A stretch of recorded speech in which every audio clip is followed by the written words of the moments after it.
Então, a ideia hoje, aqui em Sociologia, é fazer uma retomada daquilo que nós vimos na aula passada, até porque a proposta de atividade é exatamente uma retomada, um reestudo daquilo que eu expliquei para vocês na semana passada, de maneira, claro, um pouco mais rápida, e pegarem duas questões muito importantes para o surgimento da sociologia, que tem a ver com o contexto no qual esses pensadores, esses três pensadores aí que aparecem no capítulo 2 da apostila, eles acabam colocando suas ideias.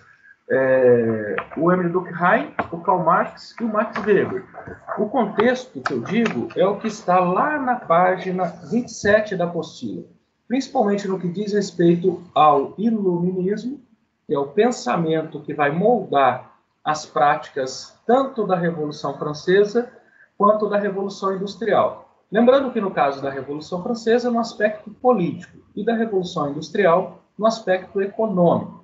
Conforme eu fiz a semana passada e venho fazendo, eu vou explicar por partes. E daí eu faço uma pausa. Se alguém eventualmente tiver alguma dúvida, a hora de perguntar é justamente na hora dessa pausa. Pedindo para que todo mundo deixe os microfones desligados e também não usem o chat agora, porque isso vai acabar desviando a nossa atenção aqui. Beleza, meus amiguinhos? Se ninguém falou nada, imagino que sim, todos entenderam. O Emile Durkheim, ele dá para nós, só fazendo uma retomada da semana passada, aquele conceito de fatos sociais, que aparece inclusive aí na página 29 da apostila. Os fatos sociais que têm características próprias, as características de poder coercitivo, que é aquele que nos obriga a fazer algo, generalidade e exterioridade. Então, para o Emile Durkheim, a sociedade se impõe ao indivíduo. Percebam que o Weber ele já disse que não é bem assim. Ele não descarta a questão da sociedade moldar o indivíduo, da sociedade influenciar, melhor dizendo, o indivíduo. Mas ele fala que o indivíduo, através da sua ação, ele tem a responsabilidade em cima da sociedade também. Eu me lembro quando eu falei para vocês que eu frisei bem essa questão da sociedade sobre o indivíduo, porque lá na frente o Weber ele vai dizer que não é exatamente assim. Continuando, daí nós fomos lá para o Karl Marx, que inclusive é essa questão que a Sofia falou agora há pouco a respeito da proposta de exercício dessa semana. O Karl Marx, ele vai dizer para nós, ele vai dar para nós um conceito muito importante, que é o conceito de classes sociais. Esse conceito de classes sociais, a gente tem que tomar um certo cuidado, porque ele se confunde muito com camada social. Né? Quando fala de classe social, o Karl Marx ele quer dizer, na estrutura básica das classes sociais, percebam que mais para frente isso vai mudar um pouco, à medida que nós formos aprofundando os nossos estudos. Mas na estrutura básica da classe social, o Karl Marx ele diz para nós que nós temos duas vertentes, os donos dos meios de produção e os donos da força de trabalho. Desde quando nós saímos lá daquela sociedade primitiva, inicial, uma sociedade de propriedade coletiva, vai existir isso. Seja na Roma Antiga, seja no feudalismo, seja no capitalismo. Sempre vai ter aqueles que são os donos dos meios de produção e os donos da força de trabalho. No capitalismo, que é o modo de produção que nós vivemos hoje, a gente vê isso de uma maneira bem clara, né? O trabalhador que não tem a fábrica, ele vai trabalhar na fábrica vendendo a sua força de trabalho. Aliás, aí é que vem um outro conceito de Karl Marx, que é o conceito da mais-valia, que é justamente onde está a essência da exploração do modo de produção capitalista. A mais-valia é aquela diferença entre o que o trabalhador produz e o que o trabalhador recebe. Portanto, o trabalhador vai ter que receber, para que o sistema funcione, ele vai ter que receber sempre menos do que aquilo que ele produz. Porque senão a mais-valia perde o sentido e não se atinge o objetivo do modo de produção capitalista, cujo objetivo é o lucro. E o Karl Marx apresenta uma proposta revolucionária para mudar isso daí, que é a tal da Revolução Socialista, que aparece para nós aí na apostila de vocês, na página 37, que seria a Revolução Socialista? Seria uma revolução na qual os trabalhadores derrubariam essa estrutura capitalista, tomando para o Estado os meios de produção. Então, as fábricas, as fazendas, as instituições financeiras, de acordo com essa proposta de revolução socialista, elas passariam para o controle do Estado. E aí, o Estado ele buscaria não o objetivo do capitalismo, que é o lucro. O Estado buscaria satisfazer as necessidades da sociedade. E aí, nós teríamos nessa proposta uma sociedade em que todos teriam acesso à educação de qualidade, saúde, lazer, transporte, etc, etc, etc. Essa é a ideia da Revolução Socialista. Na prática, isso chegou a acontecer na Revolução Russa, em 1917. Esse é o primeiro exemplo de revolução socialista no mundo, que não aconteceu exatamente igual Karl Marx previu, mas ela chegou a acontecer e chegou a implantar o modo de produção socialista. Na hora que nós estudarmos mais profundamente os modos de produção, inclusive nós vamos estudar todos, desde o primitivo até o capitalista, nós vamos estudar também o modo de produção socialista. Vamos aprofundar nessa questão também quando estudarmos em história a Revolução Russa. Finalmente, eu falei para vocês na aula passada do Weber, né? O Weber ele começa a ter uma certa divergência com relação ao Durkheim. O Weber ele fala que as pessoas elas têm a sua ação também. E não necessariamente a sociedade vai se impor ao indivíduo o tempo inteiro. E daí ele fala em 3 tipos de ação. Ação tradicional, ação afetiva e ação racional. Lá na página 40 da apostila. Quem tiver com a apostila, dá uma olhada aí. Aí ele fala que a ação tradicional é aquela orientada pelos costumes, pelas tradições, como o próprio nome sugere. A ação afetiva é aquela resultante de afeto, de paixão, de amor. Você faz porque você gosta. E a ação racional é aquela motivada por uma razão de ordem ética ou moral. Você faz aquilo porque você tem uma certa convicção naquilo que você está fazendo. Mais para frente, ele faz uma relação entre a religião e o capitalismo. E aí ele consegue demonstrar para nós que o capitalismo ele tem como eixo fundamental a racionalidade, a organização. E aí ele vai dizer que religiões cristãs que pregam uma disciplina, um trabalho, uma poupança, elas tendem a ter um desenvolvimento capitalista maior. E aí quando a gente observa, melhor dizendo, nos dias atuais, países capitalistas cristãos, como, por exemplo, os Estados Unidos, de maioria protestante, e o Brasil, de maioria católica, a gente observa que o Weber ele tem razão, porque o desenvolvimento do capitalismo em nações protestantes ele costuma ser maior do que o desenvolvimento do capitalismo em nações católicas. Isso daí ele vai dizer para nós nas páginas 41 e 42 da apostila. Aí, posteriormente, a gente vai lá na página 46, que são os exercícios dessa semana. Inclusive, o exercício 3, proposta de atividade 3, ela fala justamente aí por que o protestantismo teria mais condições de fomentar atividades capitalistas do que o catolicismo. Daí, para responder bem respondida essa questão, seria necessário vocês voltarem lá na minha explicação, que eu dei agora, mas eu procurei não aprofundar tanto, e verificar lá na página 41 estudos da religião, do capitalismo e da ética. Vou fazer uma pausa agora. Entenderam até aí? Eu fiz só uma retomada da semana passada. Sim. Beleza? Muito bem. Nenhuma dúvida, nenhuma colocação a mais? Podemos continuar? Sim.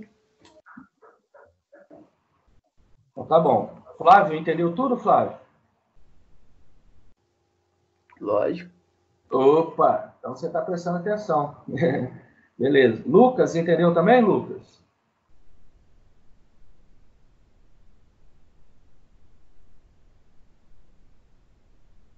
Bom, se não falou, vou imaginar que sim. Meus amiguinhos, eu vou fazer uma retomada agora com vocês de uma questão muito importante, que é o contexto do surgimento de tudo isso daí. Quando a gente volta lá na página 16 da apostila, quem está com a apostila nas mãos aí, por favor, volte lá na página 16. Vocês vão ver aí que tem um subtítulo, Iluminismo e Liberalismo. O iluminismo, né, ele tem algumas características que eu gostaria de aprofundar um pouquinho com vocês nessas características. E o liberalismo também. Lembrando que o liberalismo é uma política econômica. Mas vamos lá. O pensamento iluminista, ele se desenvolveu entre os séculos 17 e 18. E é uma corrente de ideias. Uma corrente de ideias que ela tem algumas características. Quais são as características básicas do iluminismo? O uso da razão, a soberania da razão. Então, nós vamos, a partir do iluminismo, consolidar a racionalidade, a ciência para explicar os fenômenos naturais, para explicar os fenômenos sociais, inclusive. Então, o iluminismo, ele começa a deixar de lado aquela questão medieval. Aliás, a Idade Média, quem já estudou isso em História do Ensino Fundamental, vocês devem lembrar que a Idade Média ela é chamada de Idade das Trevas. Aliás, o nome iluminismo, ele nada mais é do que uma oposição à Idade das Trevas. Outra característica marcante do iluminismo é a liberdade, liberdade de pensamento. É claro que desde que você não invada o outro, né? Você pode pensar da maneira que você quiser pensar. Num país livre, você tem o direito de pensar diferente de outras pessoas. Lá no absolutismo, isso não era possível.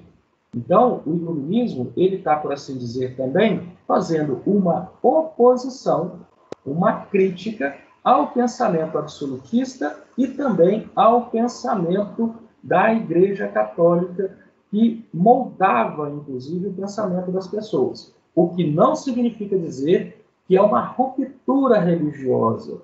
A sociedade, ela continua, a sociedade onde nasceu o iluminismo, a sociedade europeia, ela continua sendo uma sociedade cristã.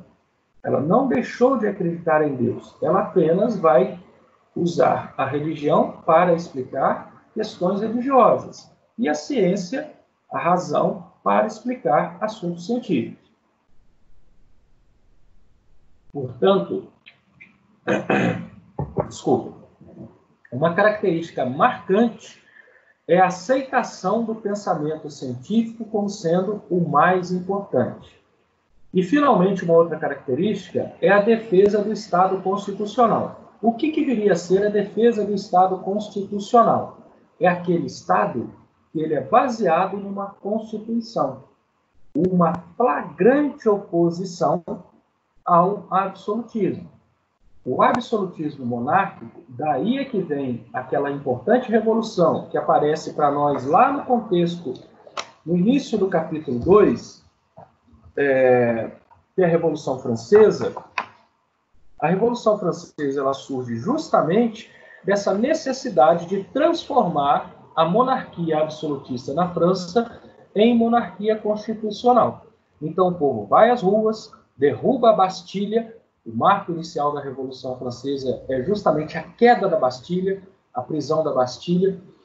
E o rei, Luís XVI, num primeiro momento, ele finge aceitar o movimento, finge aceitar transformar a monarquia absolutista em monarquia constitucional, mas quando ele é flagrantemente pego numa contradição com relação a isso, ele acaba sendo julgado, condenado e guilhotinado, ou seja, perde a cabeça em praça pública.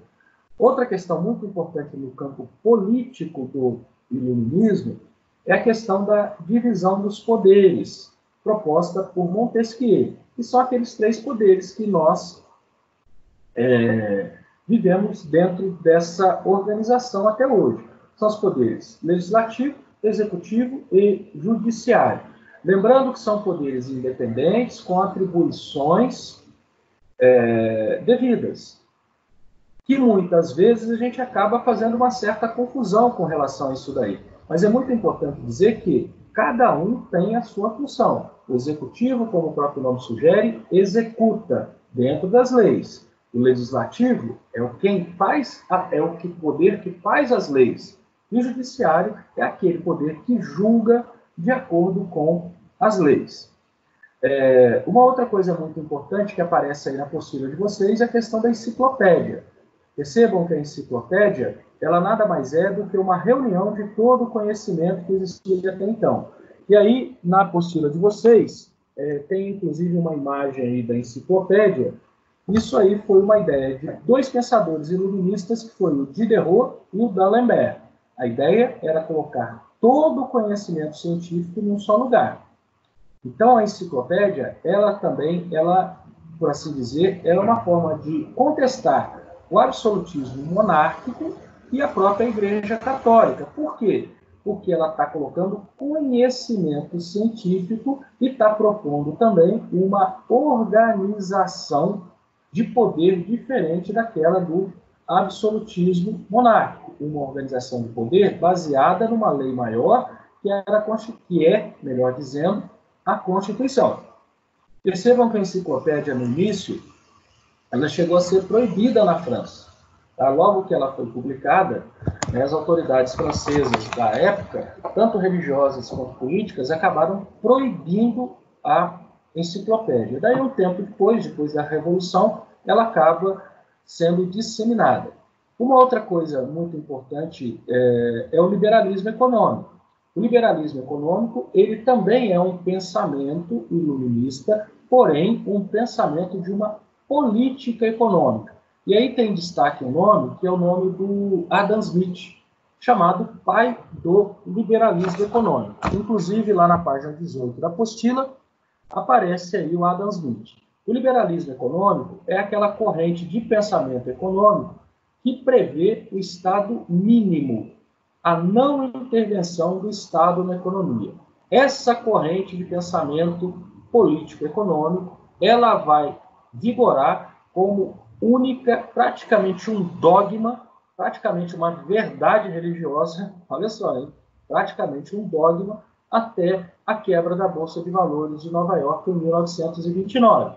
E nos dias atuais, a gente percebe que o liberalismo econômico, aqui no Brasil, com o Estado brasileiro disponibilizando recursos para ajudar pessoas que estão sofrendo muito economicamente com a questão dessa pandemia, nós percebemos que o liberalismo econômico ele vem sendo deixado de lado, uma vez que o Estado passa a fazer uma intervenção grande na economia, com o intuito, é claro, de manter a roda da economia girando.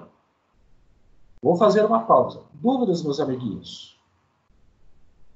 Conseguiram acompanhar o raciocínio? Sim. Tranquilo? Sim. Na realidade, mais uma vez, foi mais uma retomada a respeito de assuntos importantes aí.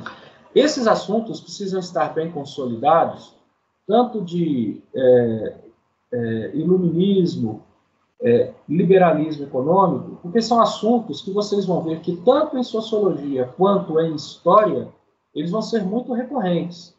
Então, até o final do terceiro ano, volta e meia, nós vamos voltar nesses assuntos.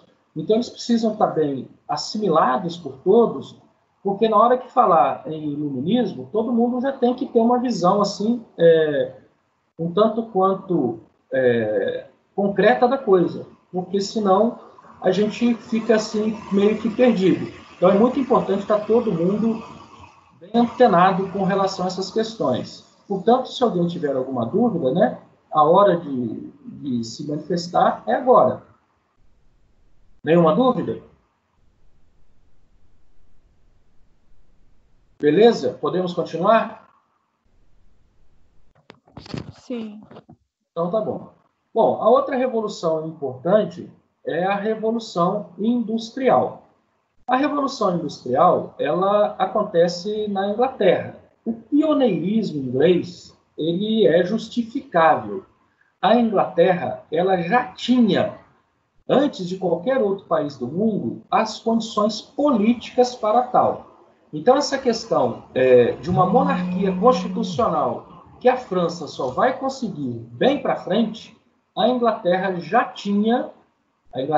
tinha consolidado antes da Revolução Industrial. Uma outra coisa muito importante que a Inglaterra tinha para fazer a Revolução Industrial, uma outra coisa marcante que ela tinha, uma coisa que é inerente ao capitalismo. Ela tinha capital.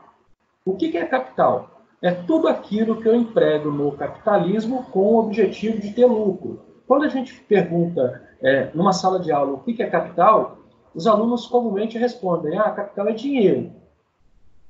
Faz sentido, mas não necessariamente dinheiro é capital. Se eu pego meu dinheiro e vou no supermercado e compro, por exemplo, uma garrafinha d'água dessa daqui para eu consumir, o meu dinheiro é dinheiro. Agora, se eu pego meu dinheiro e compro garrafinhas d'água e vou vender com o objetivo de ter lucro, o meu dinheiro, a partir desse momento, ele virou capital. Ou seja, eu empreguei no capitalismo com o objetivo de atingir aquilo que o capitalismo almeja o tempo inteiro, que é lucro. Entenderam essa diferença de dinheiro como simplesmente usado para troca, para consumo próprio, e dinheiro como capital? Conseguiram acompanhar esse raciocínio? Sim. Entenderam? Então, a Inglaterra ela tinha capital. Uma outra coisa importante que a Inglaterra tinha também é mão de obra disponível. É muito importante que se tenha mão de obra disponível para trabalhar nas fábricas, para trabalhar nessas fábricas que estão começando agora. E de onde que vinha essa mão de obra disponível na Inglaterra? Acontece que a nobreza inglesa, a produção agrícola inglesa, ela se capitalizou muito cedo. Percebam que tem uma diferença grande. Hoje em dia, nós produzimos produtos agropecuários dentro de um modelo capitalista. Ou seja, o sujeito ele planta lá na fazenda dele, ele cria animais lá na fazenda dele com o objetivo de ter lucro. Mas nem sempre foi assim. Nesta época do surgimento da Revolução Industrial, ainda se produzia no campo de modo feudal. Ou seja, se produzia para o consumo, para a autossuficiência. A Inglaterra, antes de qualquer outro país do mundo, ela transformou a sua produção rural numa produção capitalista. De que maneira? Criando ovelhas para tosquiar as ovelhas, tirar a lã das ovelhas e usar essa matéria-prima na indústria têxtil. De modo que, para criar ovelhas, necessita-se de menos mão de obra do que para cultivar a terra. Então, essa mão de obra sobressalente, essa mão de obra que sobrou no campo, ela migrou para as cidades e acabou tornando mão de obra disponível para se utilizar nas fábricas. Então, percebam que a Inglaterra ela tem toda uma disponibilidade a seu favor. Tem uma disponibilidade econômica, capital e mão de obra, e uma disponibilidade política, uma monarquia constitucional, ou seja, uma monarquia burguesa, que vai atender aos anseios da burguesia. Ela vai governar de acordo com aquilo que a burguesia precisa para que ela possa, cada vez mais, dinamizar o processo produtivo. Então, por conta disso, a Inglaterra acaba tendo as condições necessárias para fazer a Revolução Industrial. Agora, o trabalho industrial, ele tem aí algumas características marcantes. Uma das características, a Sofia até falou agora há pouco, naquela dúvida que ela tinha com relação à atividade proposta dessa semana.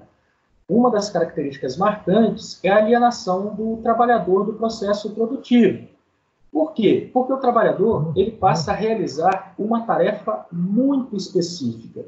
Nas fábricas, cada vez mais precisa-se de uma especificidade do trabalhador, muito em função da divisão do trabalho dentro da fábrica. Aí, a importância da gente assistir Acho que coloquei para vocês o link, daqui a pouquinho vocês me corrijam se eu não coloquei, de um documentário sobre a Revolução Industrial. Eu coloquei esse link do documentário para vocês, da Revolução Industrial. Alguém poderia se manifestar, por favor? Coloquei ou não? Ninguém se manifestou, estou imaginando que não coloquei. Mas é importante, depois me cobrem para eu colocar isso, que daí vocês vão ver nesse documentário, um documentáriozinho rápido, que fala inclusive da produção de alfinetes, tá? Como que a divisão no processo produtivo aumenta a produção.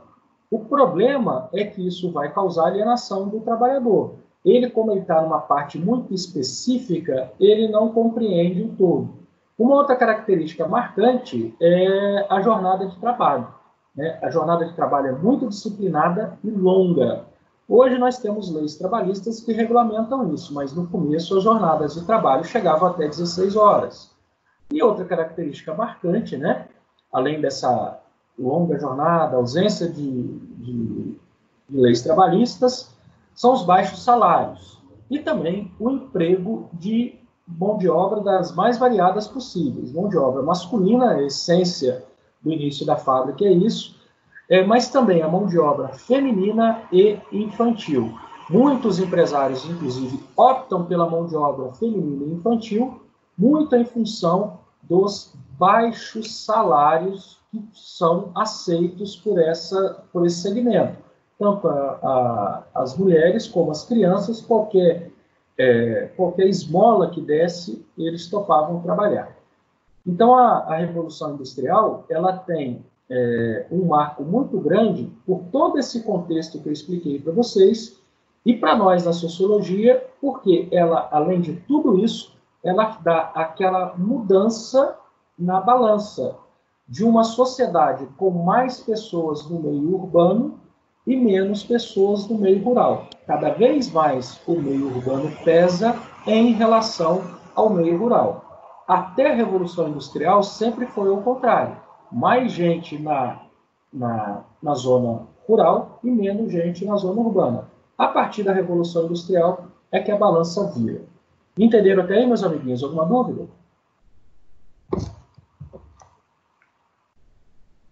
Não. Estão me ouvindo? Sim. Ótimo.